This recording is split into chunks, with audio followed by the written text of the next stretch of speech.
Frères et sœurs, nous allons tout à l'heure entendre le récit de la passion de notre Seigneur Jésus-Christ. Passion selon Saint Matthieu.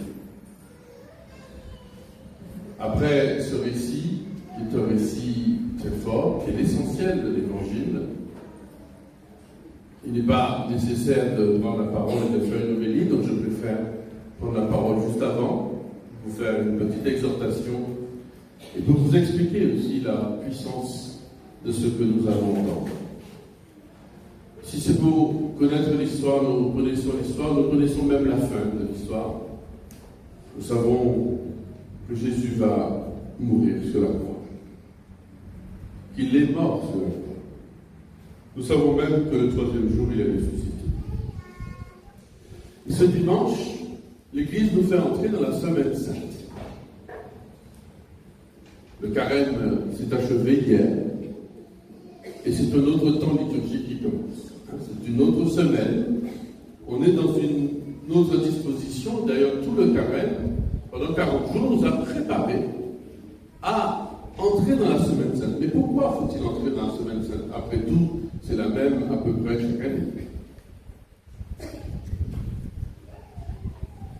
Et nous avons donc fini par ce récit des rameaux.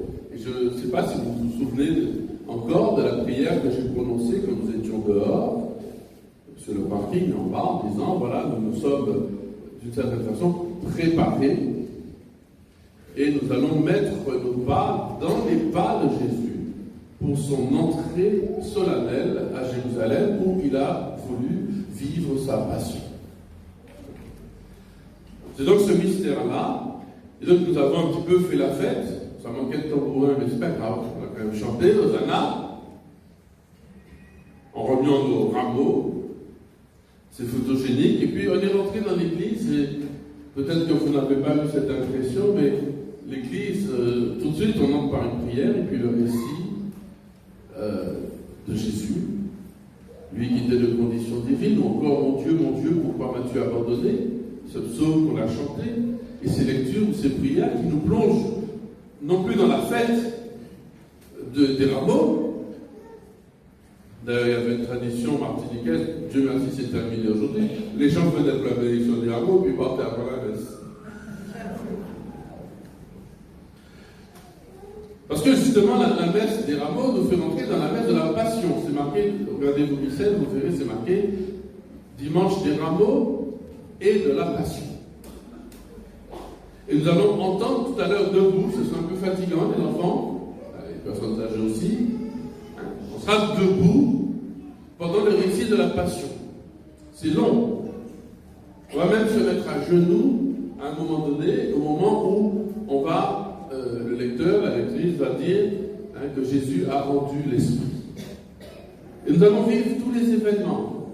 L'arrestation de Jésus, avec des bâtons, le combat, on a même coupé l'oreille de quelqu'un avec une épée, on va entendre le récit de son procès, de son faux procès, les mensonges, les gifles, les crachats, la trahison de Pierre qui va l'abandonner 3 fois alors que Jésus lui a dit, je vais mourir avec toi. Jésus lui dit non, toi aussi tu m'abandonneras. Avant que le coq ne chante, tu m'auras déjà dit 3 fois, tu m'auras renié 3 fois.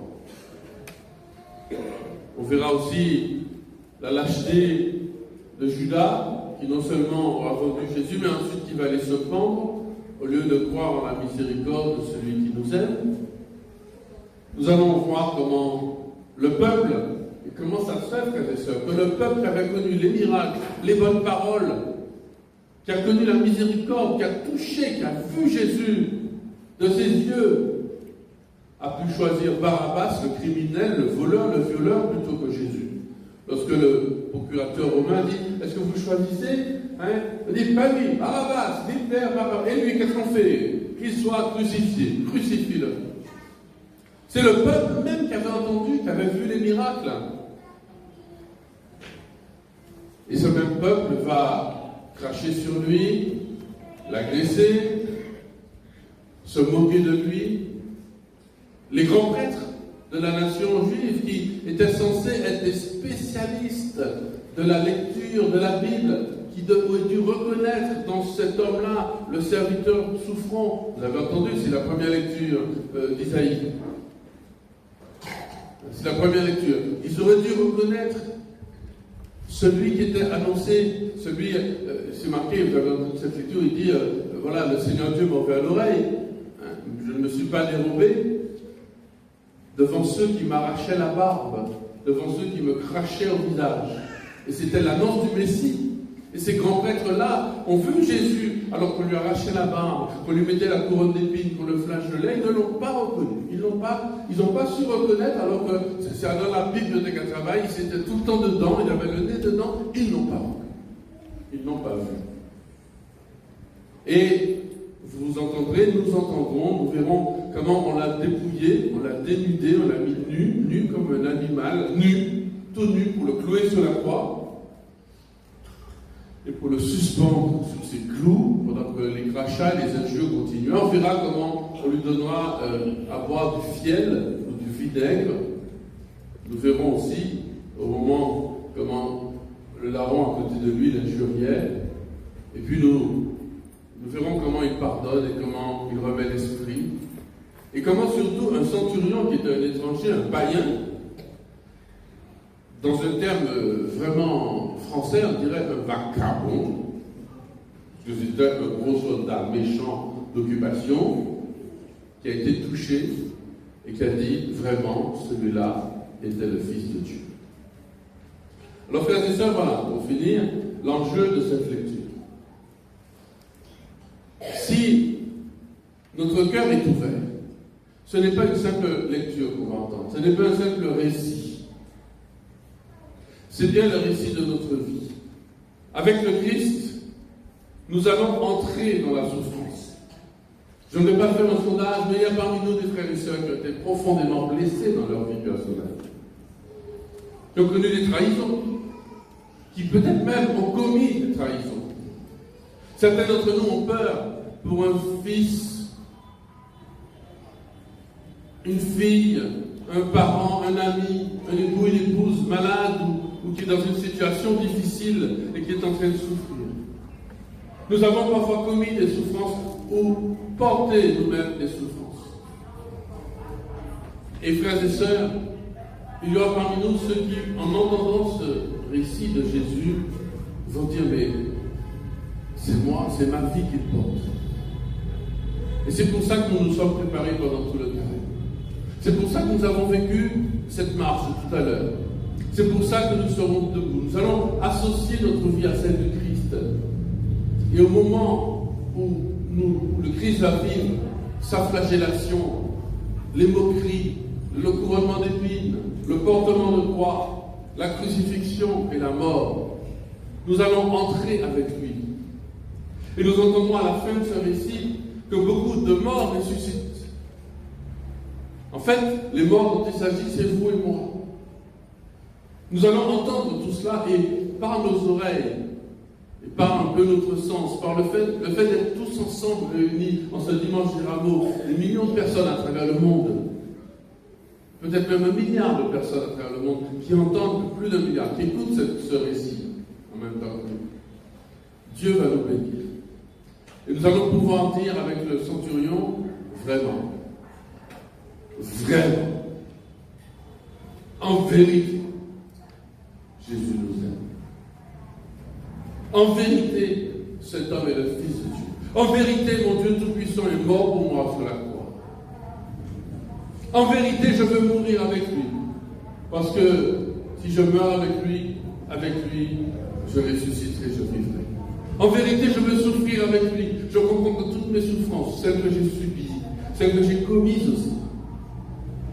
Tous mes regrets, toutes mes rancunes, toutes mes colères, toutes les divisions de nos familles, tout ce qui me fait peur dans ce monde où la guerre commence à m'envahir, tout cela est contenu dans le Christ qui porte sa croix.